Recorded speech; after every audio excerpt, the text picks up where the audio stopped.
In this region, I myself am a survivor of domestic human trafficking, domestic minor sex trafficking to be specific. My story is typical, and I didn't realize that about myself, but there was a lot that I didn't realize going through the process and coming out of the other side of it until I had a little bit more professional education and I had opportunities to kind of understand and put into context exactly what it was that happened as I was a young person. Because I think as a young person, if you go through these things, you have this sense that there's at least some normalcy in what you're involved in, even if there really isn't. You're assuming that there's a broader world of people always when you're a small person that are doing all of the things that you're doing. Even if that broader world that is involved in those things is really small, you're more likely to be a part of a connection to it if you're a part of that. So it just seems normal. It seemed very normal to me at the time. So I was introduced to trafficking specifically at the age of 12. And it's my understanding that that is a very typical age for a young lady. The way that I was introduced was that my mother, who was a single parent who struggled with addiction problems and mental illness, traded me essentially to a 35-year-old drug dealer in exchange for support of her habit. Now, that is an extremely typical way for people to be introduced into trafficking. Now, usually when people outside of trafficking hear, well, somebody so-and-so was trafficked, they think they were stolen in a van and taken against their will to wherever and held captive. Now, that happens. That sucks. That happens. But the greater likelihood is that you'll have a really dysfunctional family situation and a lot of different layers of the social fabric that holds a family together are all failing at the same time. And so you'll have my mother, who again, for years struggled with mental health, for years struggled with just substance use and alcoholism. So all of these co-occurring things happened within her world.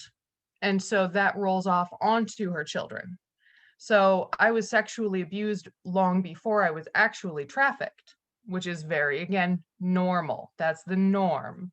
When you hear about a domestic youth who's been trafficked, usually they have sexual abuse that occurs in their past before they're even introduced to a monetary exchange or some kind of, trade-off or something like that. Now, in my case, what started off as an actual monetary exchange following the fact ended up then being survival sex, because I was introduced to this man on this premise that my mother was going to receive this.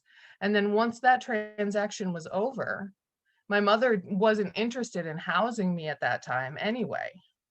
So it became currency for me to stay with this man who loved me, I was sure, and supported me and cared for me.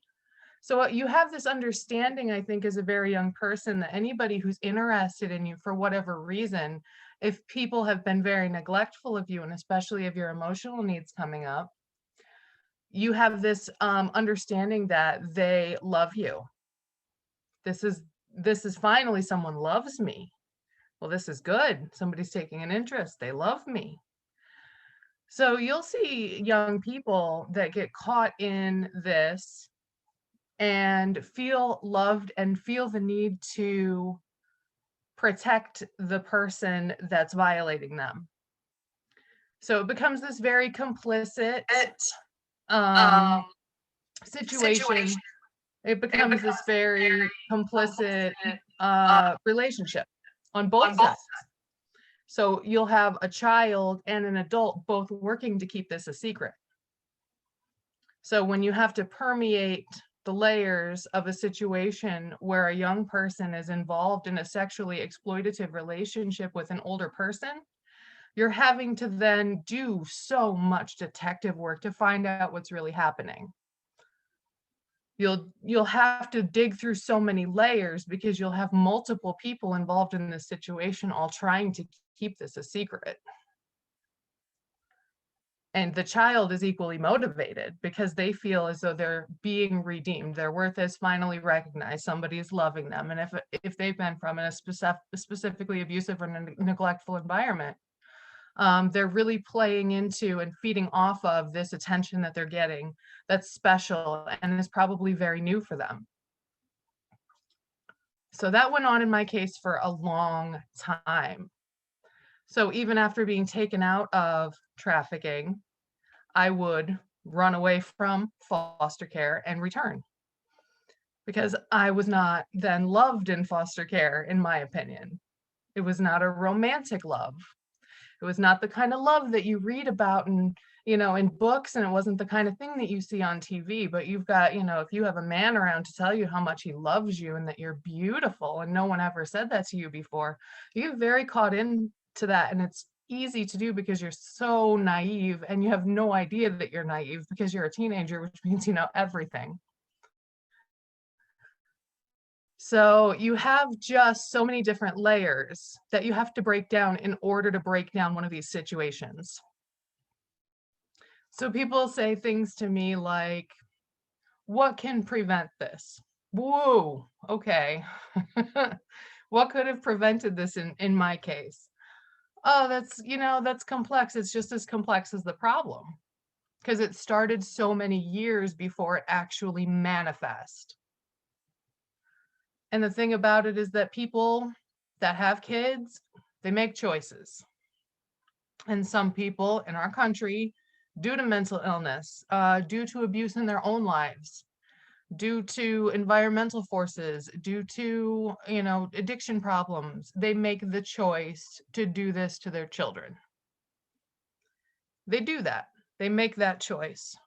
So folks like yourselves end up being interventionists more times than preventionary measures.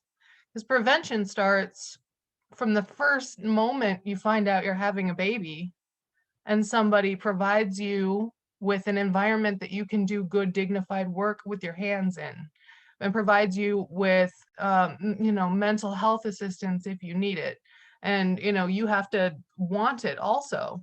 So if somebody had come in my mother's case and said, you don't have to live like this and your kids don't need to live this way either, would she have made a different choice?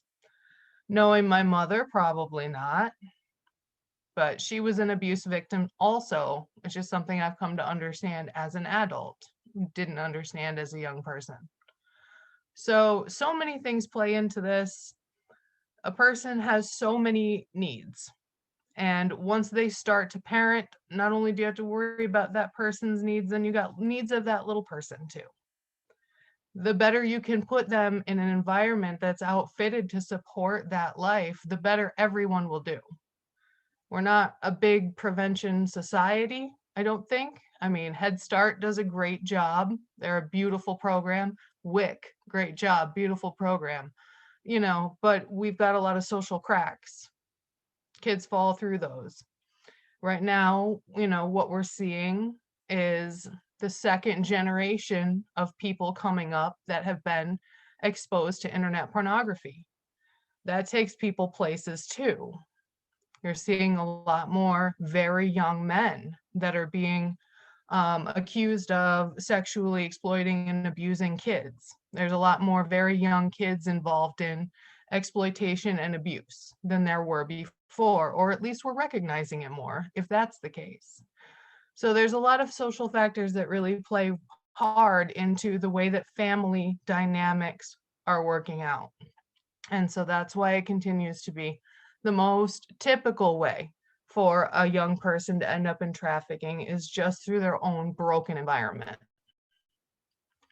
It's usually not a third party that's hanging out at the mall and goes, hey girl, you look good in them jeans, come with me, we can make some money. Now that does happen also.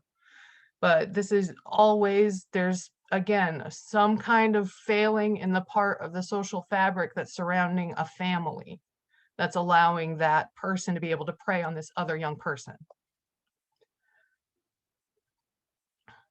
So, and as far as surviving that goes, you then have to, learn a whole different way to live, really. So if survival and rehabilitation is the goal for those that have come through it, because they are out there, first is being able to recognize it. If anybody had said to me, you were a victim, I would have said, no, I love that guy. He loves me. We love each other. This is love. So again, it's about getting everybody to think differently in one broken situation. And if the question is, how do you recognize it? That's hard. A good question is, what is this family's source of income? Now, they don't have much. They're, government funded family, if you will. That happens, and it doesn't necessarily mean they're exploiting their kids, but if they're able to still afford, certain things that normally you wouldn't be able to afford, that might signal something wrong in that environment. For my mother, it was the ability to furnish her addiction. She wouldn't have been able to do that as well, just collecting AFDC and food stamps like she did. So if a person is, really, you can tell, out of control with some kind of substance use, the question becomes, where are they getting money for that if we're dealing with a primarily welfare funded family? So that's something to look into. Your kids, teenagers, young teens, come from not a whole lot, but for some reason have one really fancy purse or just a super brand new cutting edge phone, because now we have technology. At the time that I was trafficked, that wasn't a factor. It wasn't, now you throw an ad up on the internet, you could be seeing somebody that you never met before 20 minutes later. That's common. This happens. So this is a whole nother layer. Does the kid have one phone, two phones? Why does the kid have a phone? Does mom work? Does dad work? Maybe then the kid needs a phone in order to make sure everybody's where they need to be and what time and all that. That makes sense. If you've got two stay-at-home parents that are government funded, why does this kid have, an iPhone 7 or whatever the brandy new one is? I don't know. So these are all questions to ask, because in this day and age, when we talk about this high profile stuff that goes on, Jeffrey Epstein, that happened, that was real. So what would have been the telltale signs in those gals' lives is, he was having his assistants go and take them out shopping. What do you spend your money on when you're 15? Stupid stuff. Like, so you've got nice jeans on and you've got this and you've got this nice bag or you've got this nice phone.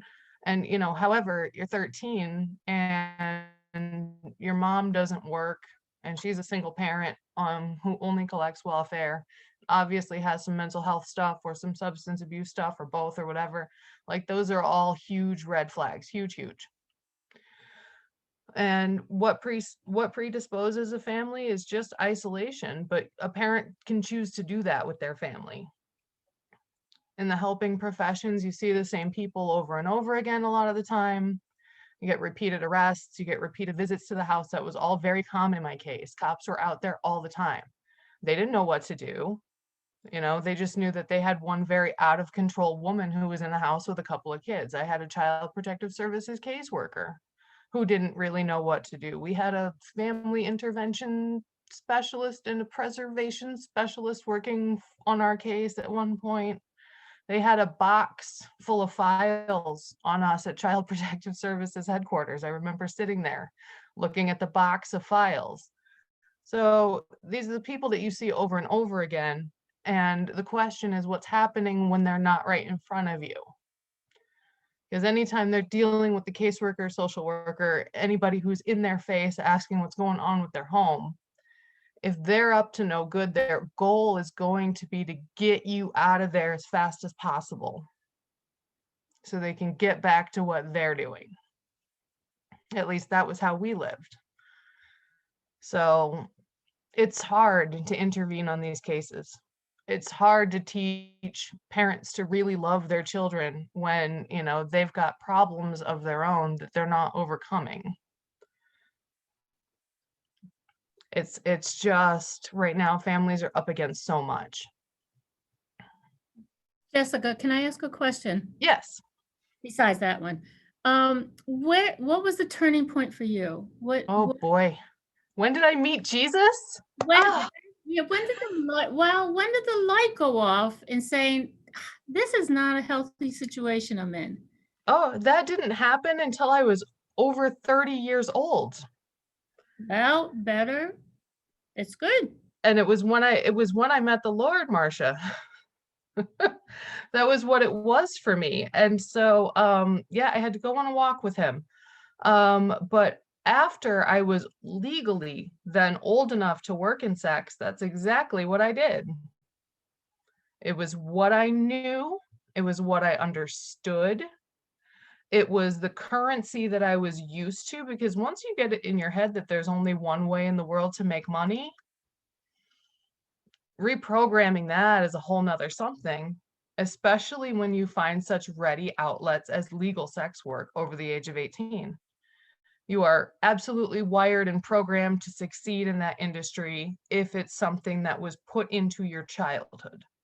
You understand yourself as a saleable commodity. So, and I was already very broken. I had two children by the time I was 18 years old and didn't care for either one of them. They were adopted out very quickly after birth. I had my first out of trafficking, my son, who is 24 now. I love him to pieces. I had him when I was 14. His family was great.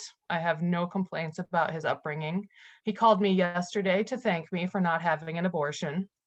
Don't get excited, he was drunk, but you know,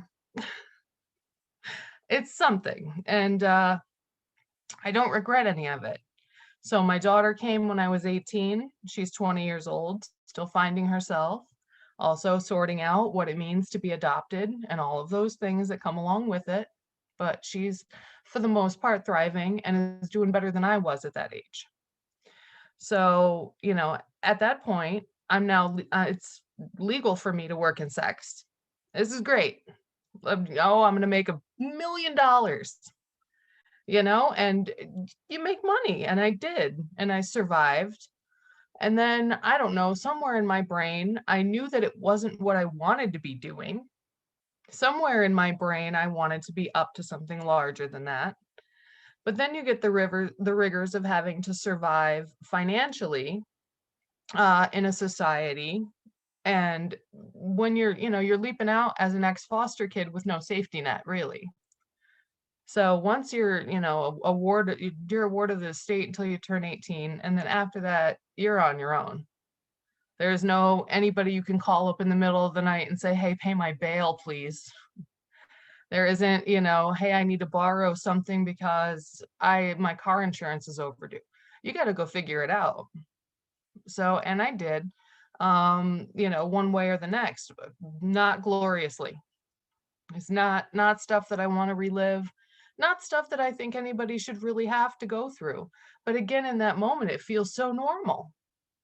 It just feels so normal. So I had my twins were born when I was 22, and I was out of the spotlight for a little while, as one would hope after they have babies. And I thought, Lord, oh, I just put these babies up for adoption out into the world, and then you handed me two more.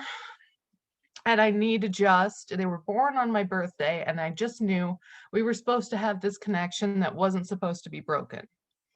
But I didn't know the first thing about parenting, and their father was exceedingly difficult, to the point where a lovely soul of a woman that I went to see for therapy, who saw us as a couple for about 6 months, said, uh, he's not going to progress. And if you don't do something different, your kids are going to grow up and act like him. And I went, ooh. And she said, and you ought to leave now because they're really small and they won't remember. Now, that was a healthy choice. He was a very abusive man at times, and it was better for them not to grow up witnessing that. However, then you're without a safety net again. So plunge you back out into the darkness. And I decided I was going to do something extra smart and go to school to be a social worker because I wanted to help people, because I was just dumb enough to want to try. So I spent 4 years driving around in a big loop, going to Brockport to take classes and doing my internship in Rochester and working at night in Buffalo so that it would be a secret from, and seeing my boys in the afternoons and never really sleeping. But I made it all happen. And all the rent got paid and everybody had gas and food and all that other stuff. And I just somewhere in my head thought, man, Lord, someday I'm going to actually be able to help people and I will make up for all this awful that I'm doing right now. And not knowing that it just didn't work like that. And not knowing that you can't really go from a pole to a couch anyway. You can't sit behind a desk and help people figure out their own anything if you yourself are so tragically lost about your own value and purpose in life. And I was, and so I was fired, which is fun, from an unpaid internship because they found out what I was doing at night, and it was 3 weeks before graduation. So I just was grounded, like, and oh, it was a time because I just didn't understand. I didn't understand why I hadn't progressed. I didn't understand why I hadn't been able to make the transition to what I thought was going to be a really meaningful life and a career that I was supposed to have been, really hard after. Yeah, and then I found out not long after that that I was pregnant. Ah, yay! Even though I had an IUD still in place. So my now husband and I were in a really new relationship. So that was a whole nother something else. And then I got put on bed rest for 13 entire weeks because I was bleeding and just it was trouble. A lot of trouble. But my youngest son survived, as did I. And no complaints there. He's fussy, but that was, yeah, I don't know. He's almost 9 now. I like to tell people that he was born with infant colic and I'm waiting for him to grow out of it. He's real sensitive about life, but he's gonna make it. And then my youngest daughter is 6, and she's just a rock star of explosions and rainbows and craziness and joy, and it's just great. My husband and I have been married a couple of years. We've been together almost 10 years, and in that time, he really committed to a marriage with me, even though I was very dysfunctional when I first got into a relationship with him. He committed to it and he's been very patient with the process of healing and also patient with the hopes for moving forward because I'm now involved in a trafficking Safehouse project. And there are a lot of guys that wouldn't think that that was a good idea for their wives to be getting up to that when they already had so many things here to do with the house, et cetera, et cetera. So I'm very, very fortunate that I have an extremely supportive partner who didn't have faith the way that I have faith now, and didn't have faith even the way that he does now when we were first together. There's just only so many guys will put up with the presence of another guy, and this one just like deals with the Father, the Son, and the Holy Spirit. And I can't say enough about what it's meant to have that support. And so when that support goes missing from the lives of people, just, it's never a pretty thing. So if people don't have that other person or that other, because he's the work of 3 people just in being awesome. So some people need 3 whole people to be that good. And when you don't have that, you kind of have to wonder, what's the system? If they're not connected with community, how are they surviving? What's the system here?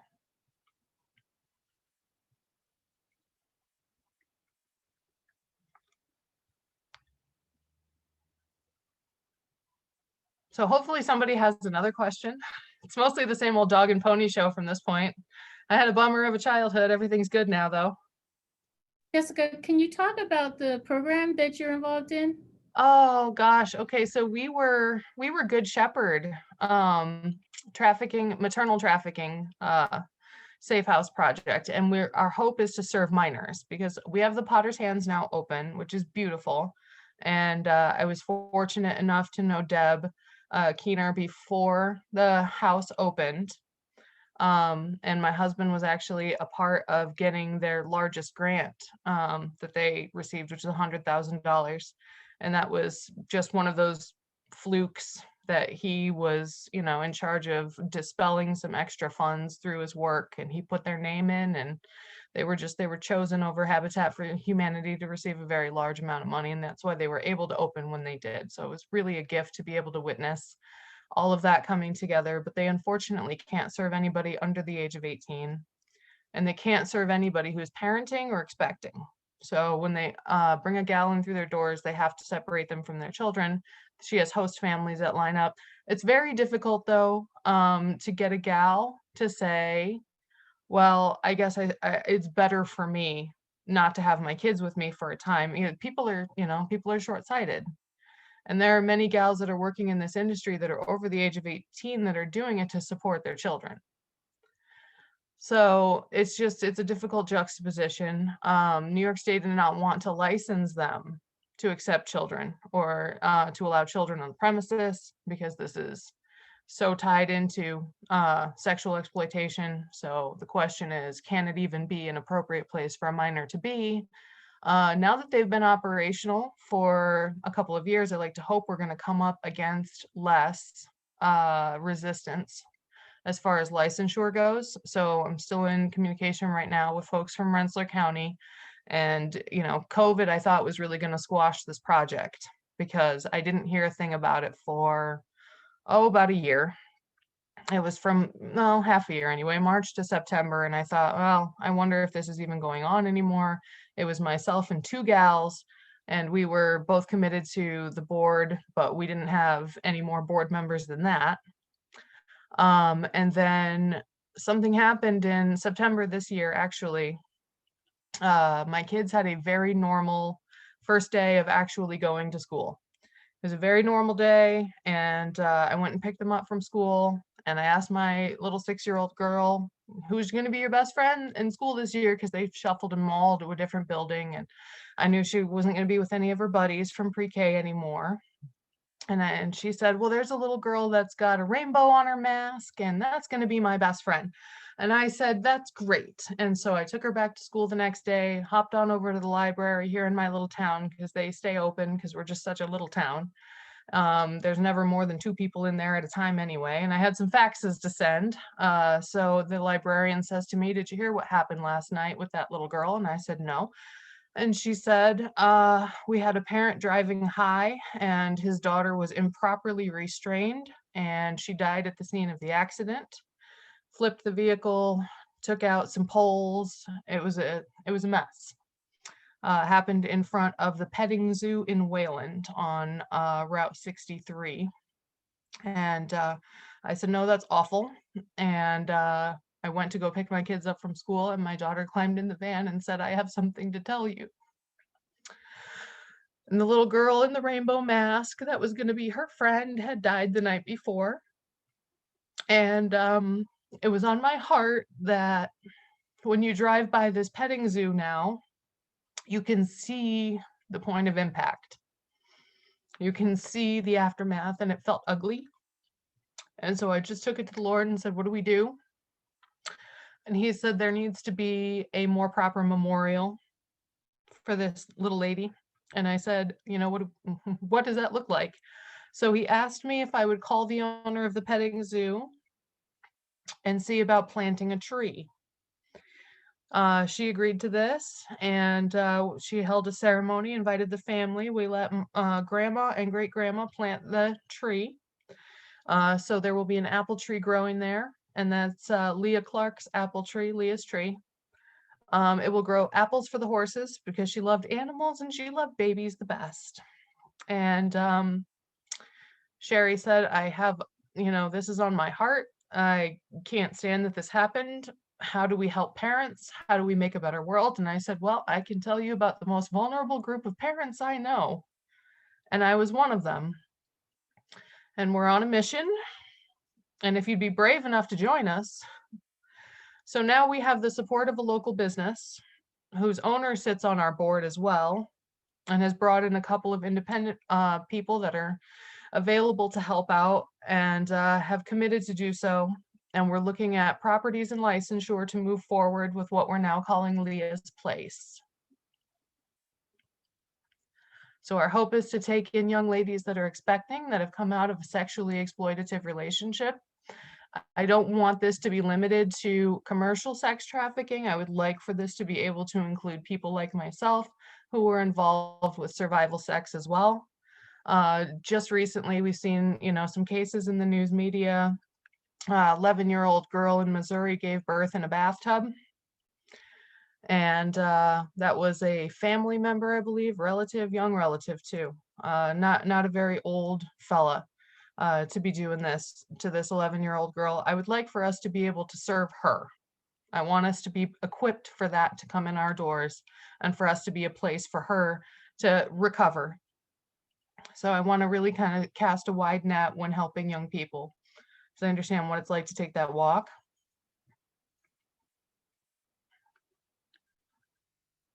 So we're looking at about 2 years of a fight to get our doors open. But we should have our 501c3 license by the end of this quarter. We should be able to get there by the summer and start actually doing some real fundraising, because our fundraising has been, it's just tiny. We're a tiny effort right now.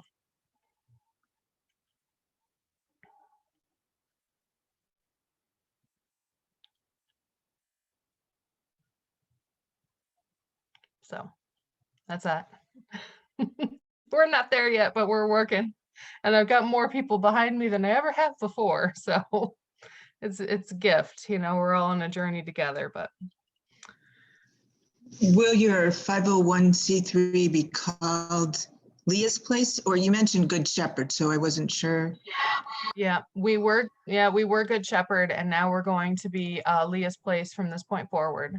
And our hope is to be able to bring these ladies and ladies that come in through the Potter's Hands home as well, and bring them into the petting zoo, let them have some time with the animals, let them, learn some skills. There's a leather working studio that the owner of the petting zoo has, and she's offered up time and resources to train these girls in making leather works. And so we've got more support now. But yeah, we'll be Leah's Place, and the Dinky Doo Petting Zoo will stay what it is.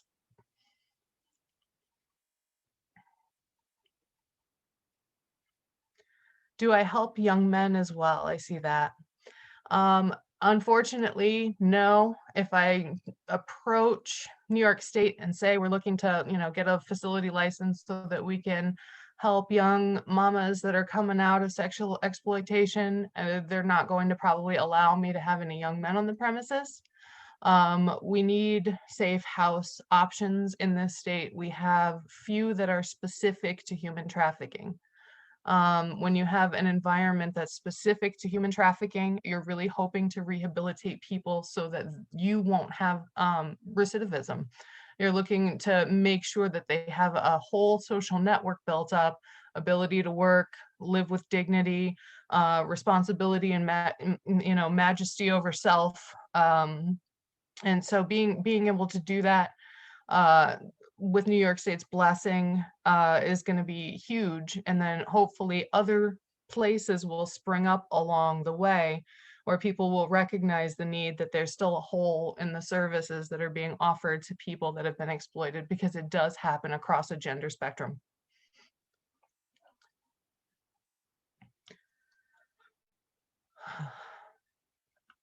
Thank you. Great way to use what was once broken. Hopefully it's what you do, because what else do you do when things are broken? If there's not renewal, then that's just abandonment. And there isn't room for that. So young trans individuals, yeah, they are especially vulnerable. It does run a spectrum. So we need a nation of people to rise up and say that this is, it wasn't that long ago that this wasn't even considered a problem. This thing that we've given a name to, thankfully, that honors the victims, because that's what we've done by calling it human trafficking. It calls it what it is, and it doesn't degrade our victim population. because by any other term, it blames the victim. So now that we can recognize it for what it is, and we can actually start to put a verbal terminology to it, then we can put it in a frame, in a context, and say, what does this do to a person?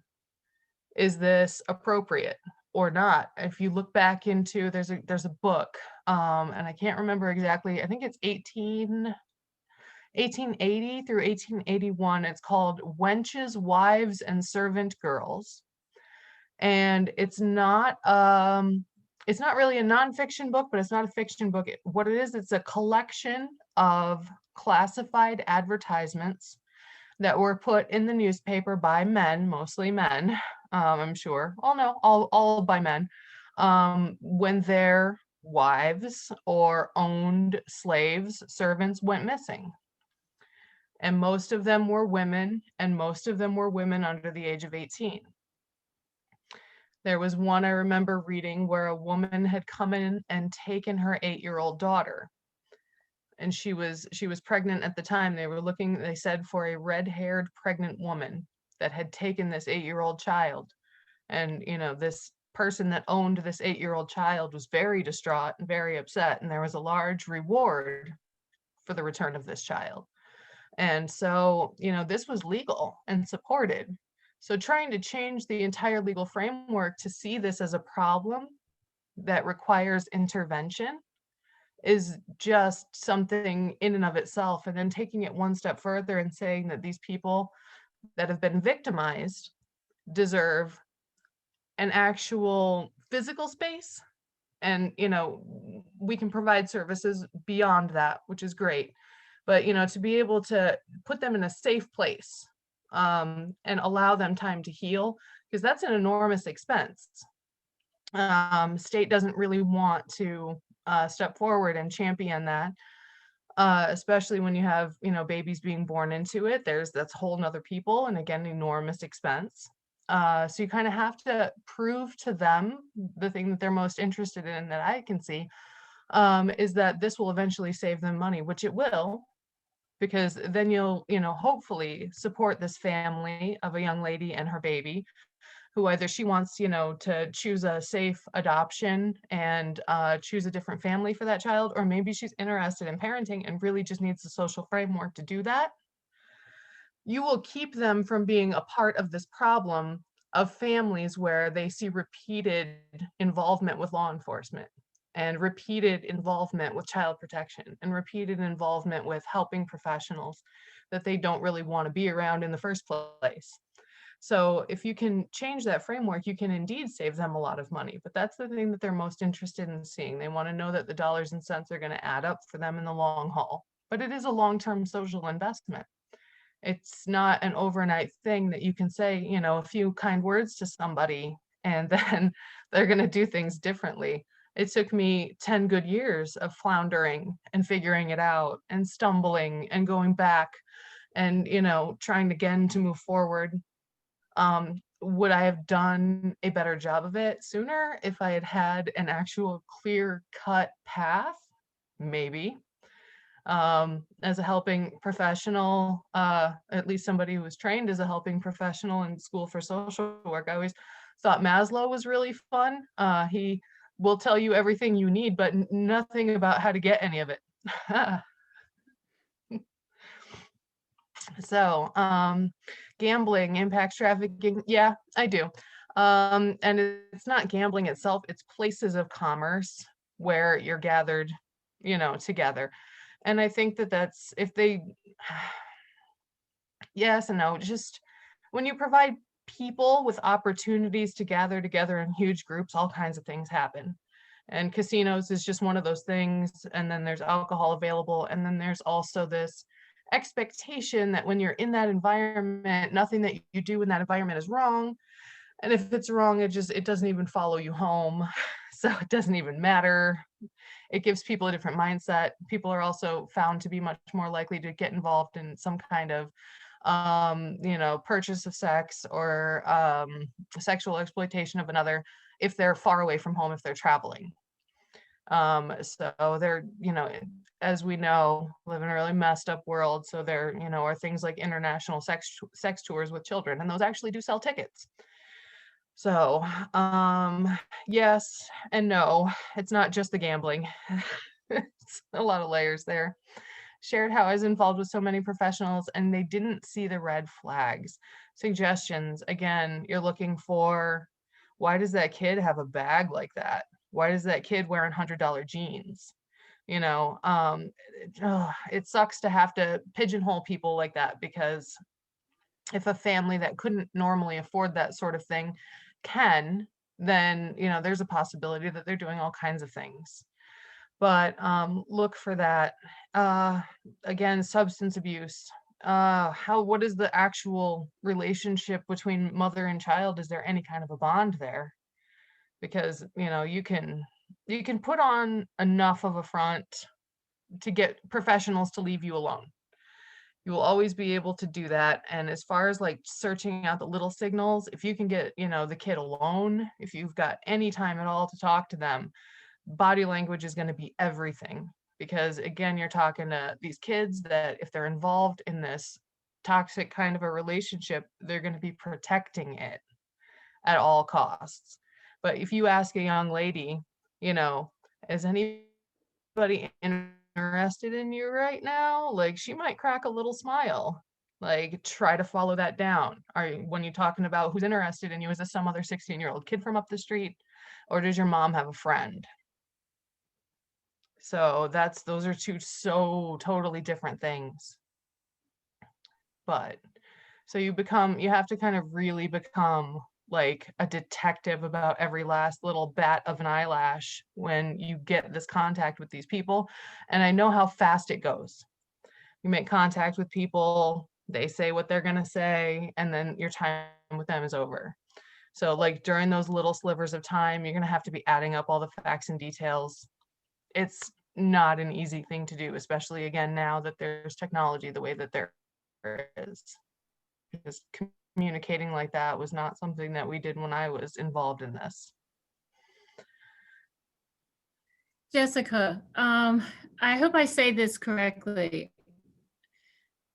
You, as a young girl, when this first started to happen for you, I wish that little girl had met you now as an adult. I want you to know that your heart is big and what you're trying to do for others is amazing. So, Well, and there's more that we can do too. I try to be the mom on the block where all the kids can come here. COVID, no COVID, as risky and weird and awful as that is and sounds. These kids aren't going to school right now. They're home a lot. What's going on at their house, I don't always know, but I always know what's going on at my house. And they're always welcome here to come get a sandwich, come sit down and ask a kid questions. Even if you're not trying to do any sleuthing at the moment, just, make them aware with every little bit of communication that you can what their worth is. And I really appreciate that, Marcia. I feel like I'm following the call, and that's really all it is. And I'm just fortunate enough to be a part of it. It's a gift, and I don't take it for granted any day of the week.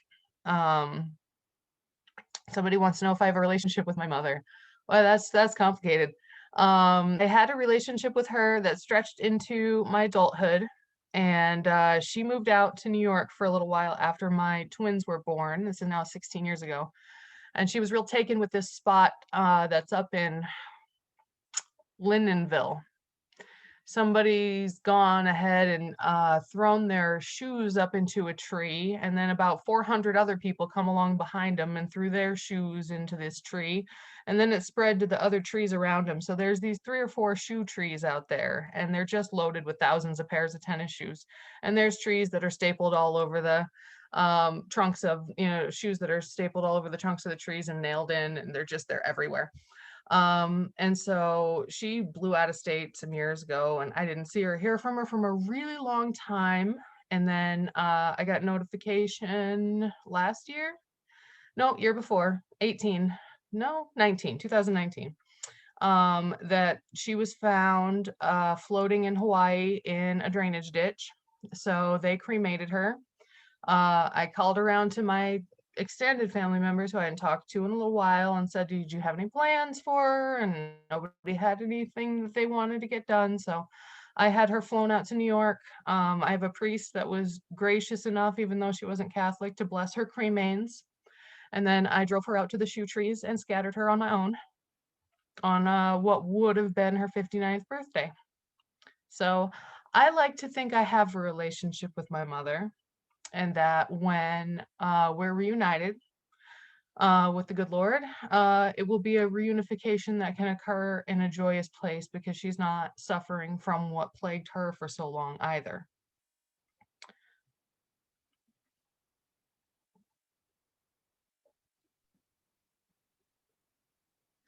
Jessica, you talked a little bit about maybe some what we would call like a vulnerability when you were younger, being, that your mom struggled with some mental health and some substance abuse. Could you maybe talk a little bit about some more vulnerabilities that either you had or that other young people have that might make them more targeted for predators Yes. or exploiters? Yes. Predatory behaviors and exploitation, you're really looking for kids who have that broken home. You're looking for those parents, single or, maybe just affected by abuse, mental health problems, mental illness, substance issues. You're looking for that. Why are you looking for that? Because those kids are not watched. They're not watched anywhere near as well. Those kids, a lot of the times their mom doesn't, or parent, caregiver doesn't want to be bothered, can't just doesn't have the capacity to parent them in a loving way in that moment. So sometimes, there will even be a good parent or a really solid family structure, then maybe they're just having a crisis. If they have an older child who's sick or something like that, I've heard about that happening where all of their time is going into this older child. And somebody down the street says, I can look after little so-and-so for you because I can tell you guys are just going through some trouble. So you're really looking for families in crisis. When you see families in crisis, you know that they're vulnerable to so many things. And when things go wrong, they happen to go wrong really, really quickly. And, again, it's not when they're in places where other people are usually watching, because there's so many people involved in these kind of situations usually that are trying to cover this up and hide it. And many times it's the child themselves as well. So vulnerable kids, broken homes, messed up families. Oh, thank you. I just try to be a mom, it's just who I am.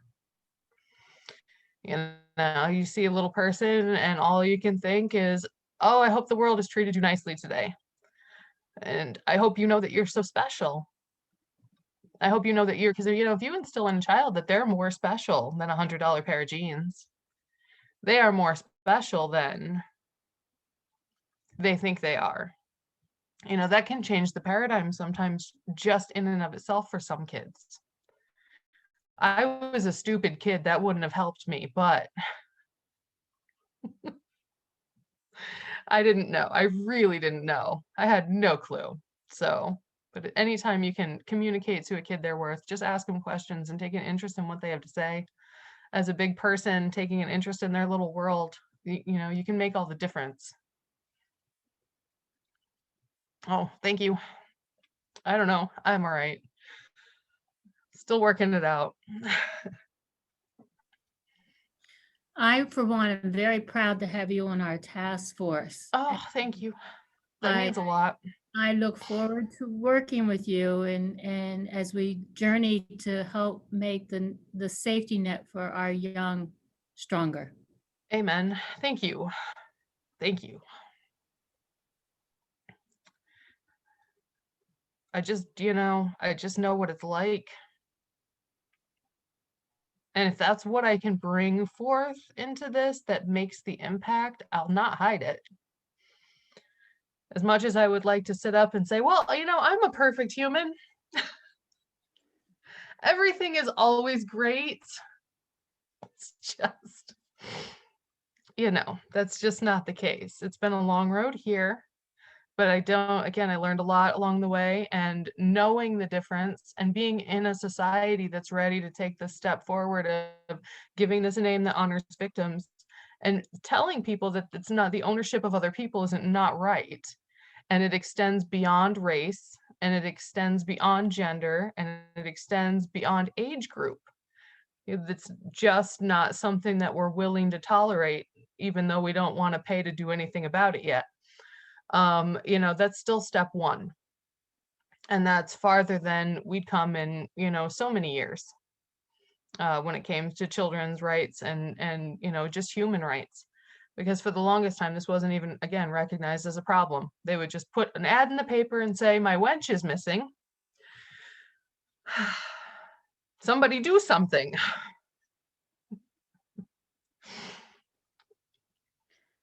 So Jessica, it's I lovely to be a also, part of a whole society and a group. I think you touched, on some myths and common misconceptions that we have around human trafficking, specifically in, our rural regions.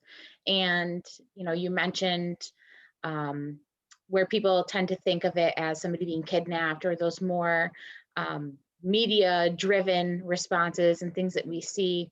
So, I just wanted to share, whenever I do a training or education, whether it's young people or adults, that tends to be their common thing, is that it's this very violent crime that involves kidnapping, involves holding people, against their will. And you did a really good job, I just wanted to share, of, really explaining that, you didn't have to be kidnapped, and you didn't have to be restrained or locked somewhere. But it is this whole idea of this breakdown of what is normal and what becomes normalized, especially as a young child. And then that recidivism that you talked about, where once you want to get out of that, how am I going to do this? And how difficult is this going to be for me to make those changes? And I think that we can probably, and your opinion too, compare that to somebody who's rehabilitating from a domestic violence relationship, or a drug or substance abuse situation, where we know that cycle of DV, typically it takes somebody 7 times to leave their abuser before they actually leave. And how easy it is to kind of go back to, this is what I know, this is what I'm used to.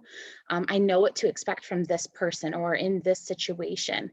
And sometimes it can be difficult for them to get out of that, because it takes a lot of work, and I can say that I know that you put in a lot of work into your healing and to helping others.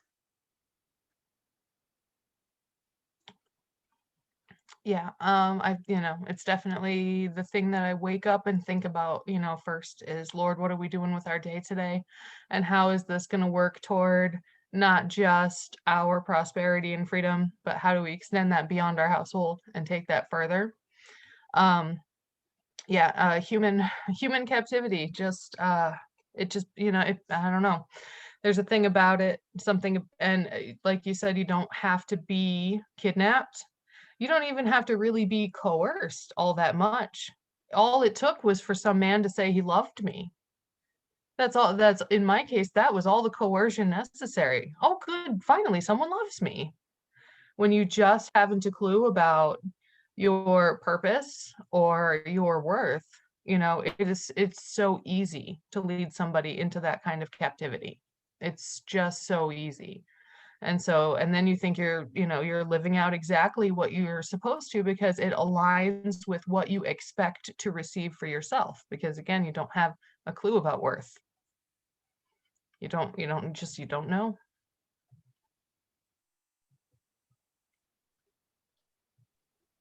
Jessica, all that you've been through, when you brought your daughter Mm. to the task force, and watch her, that energy that Oh, just coming She's got out energy. Woo. to others, says a lot about you as a mom. That no matter what, your heart is to that little girl, that her world is going to be different than what you experience. So give yourself a pat on the back for that. I don't like to get proud. No, You it's know, not proud. It's Yeah. not proud. I just don't, but these kids of mine, once you're in my corner of the world, I don't care whose child you are. If I'm looking after you, you're one of mine. And we're not having any kind of no problems, no funny business. Let's cut up some snowflakes. Let's let's blow some bubbles. Let's do something great. We're not, kids are asked to grow up so fast anymore. So.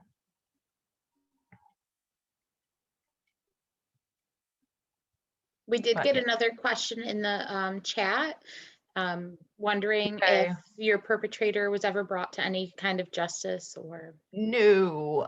Okay. No, he was not. For better or worse, and a lot of people disagree with my decision on this one. I actually still have loose contact with my perpetrator. He is sober by a lot of years, whereas he was really addicted to drugs when he and I crossed paths during the time that we had together. And I'm not excusing his behavior. That's really not what this is. But he's married now to a woman who's age appropriate for him. He's not offending anyone. And he never apologized or anything like that. So I'm friends with him on social media just kind of so I can see him out of my periphery. And he lives nowhere near me in the country. I'm sure if I went at this point and tried to get him held accountable through the criminal justice system, I'm sure that it would be long past statute of limitations. It occurred out of state in the state of Arizona, where I was originally from. No, he wasn't brought to any justice. I've forgiven him. And because he's not doing anything that I feel is malicious at this point. And he's an old man now. He was 34 years old when I was 13, 12, 13. And so, this is 20 some odd years later. He's approaching 60. So, did he deserve some criminal justice? Possibly. But I think that ship has kind of sailed. And so I don't hold anything personally against him just because I know the power of forgiveness in my own life. And again, I understand just how deeply affected he was because when he was using drugs, I was as well. And those were some really powerful drugs, and they do a lot of things to your mind.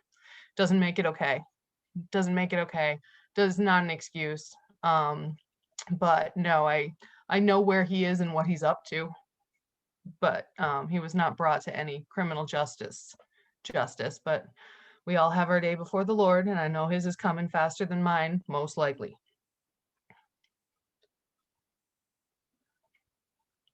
We did also have some questions about possible donations to help with the endeavors.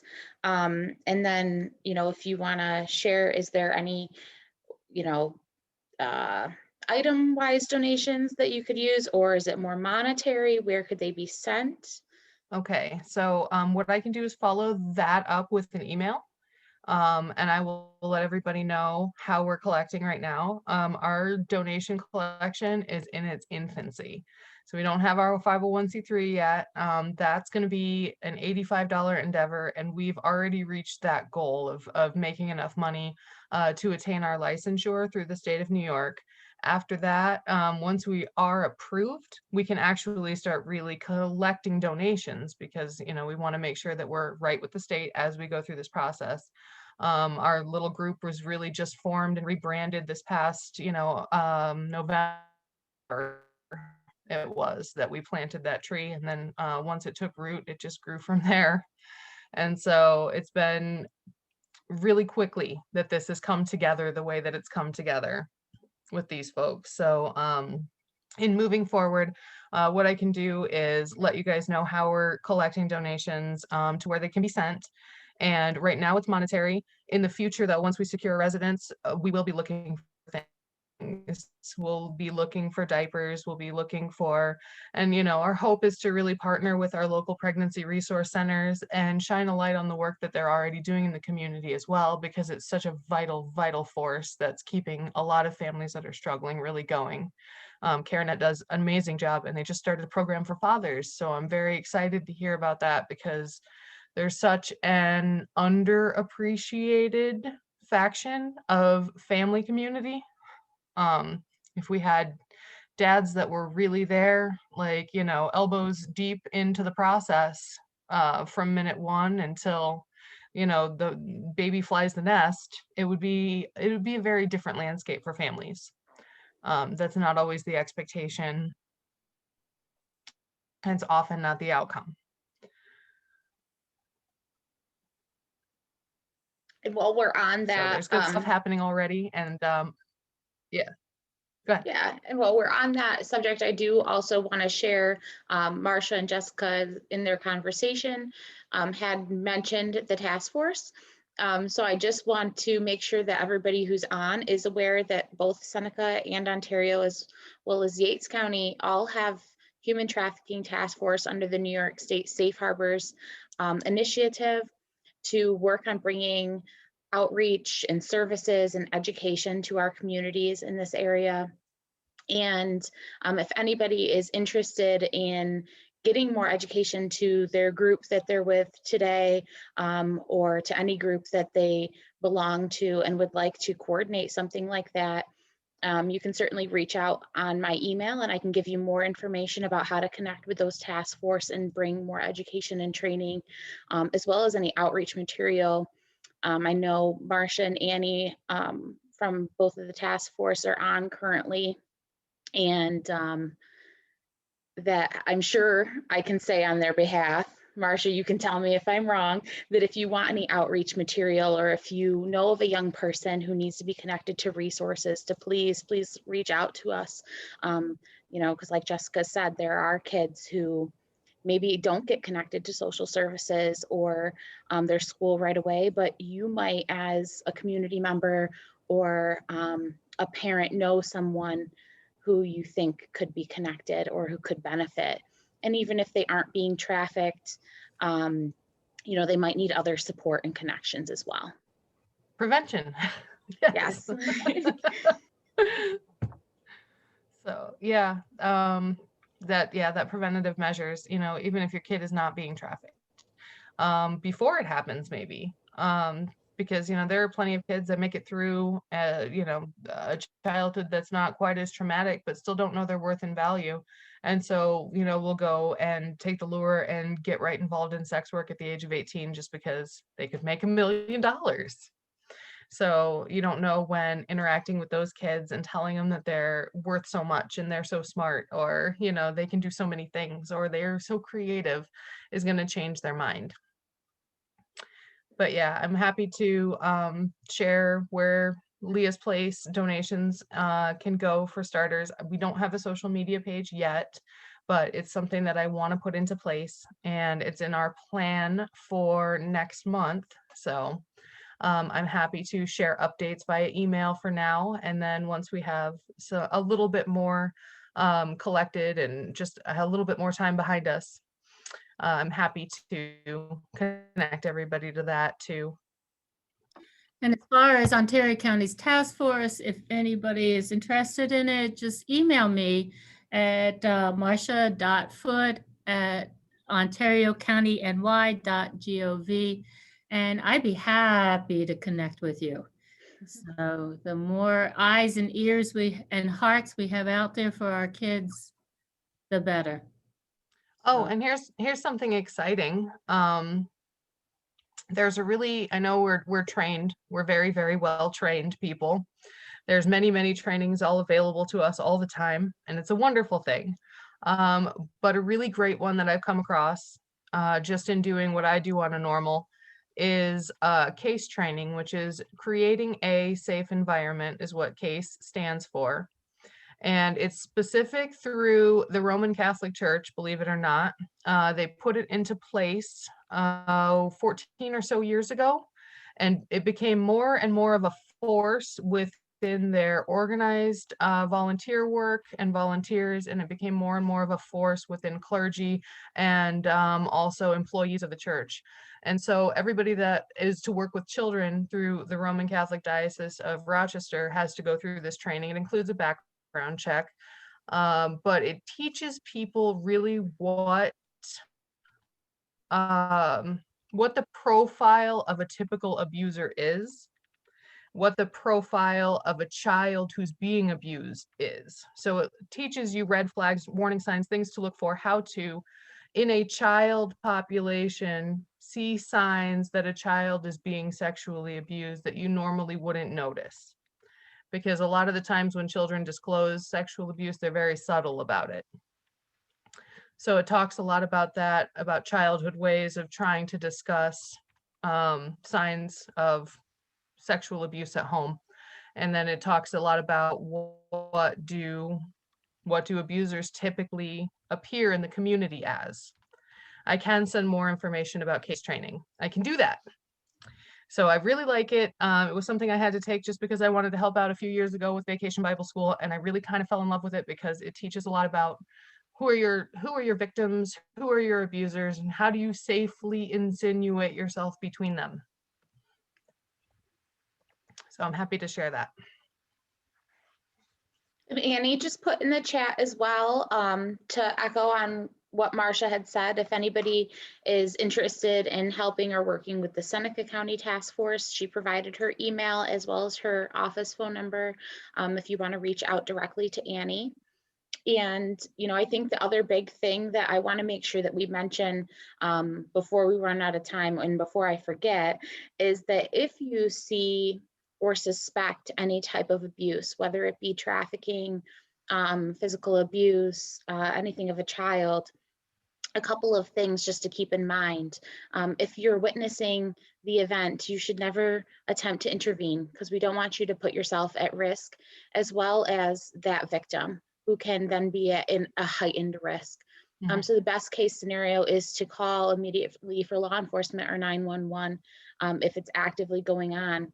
You can also report any suspected abuse via the New York State mandated reporter or anonymous hotline, and let the professionals handle the investigation. You as a concerned citizen or community member, it's not up to you to do that. So let the law enforcement and the social services workers really do what they do best to check into the welfare of that child.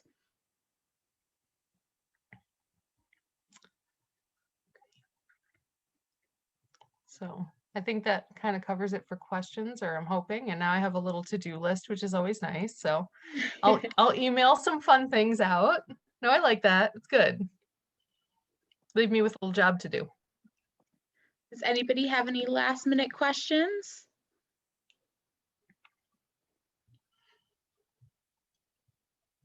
Well, then I just want to thank you again, Jessica, for sharing your story as well as answering all these questions and talking about prevention and intervention, you know, scenarios and what we can do as a community to, one, be educated on what human trafficking really is, and understanding that it's not just this violent abduction, that it happens everywhere. It can happen to anyone of any race, gender, age, orientation, you know, at any point in time, and even out of their own home.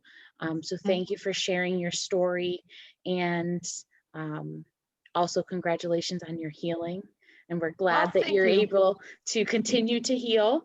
And I understand that I'm sure is still an ongoing process.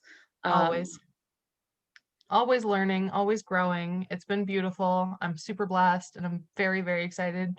Thanks so much for giving me an audience. Congratulations on the birth of your youngest that's upcoming. That's going to be so great for you and your family. Thank you. And I'll end with this. I have a sign on my wall that I wrote, It says, I don't need you to walk in my shoes to understand. Just walk at my side and be understanding. So with that, Thank you. And this Thank you. this webinar has been recorded. So if you're on and you know somebody who would like to hear Jessica's story, once I have it uploaded, it'll be on the CAC's website and our YouTube channel. So if you want to go to cacfingerlakes.org, you'll be able to view that or share that with others. Jessica would like her story and education shared as well. Yes, ma'am. Thank you again, Jessica, and thank you everybody who was able to attend today. Thanks so much.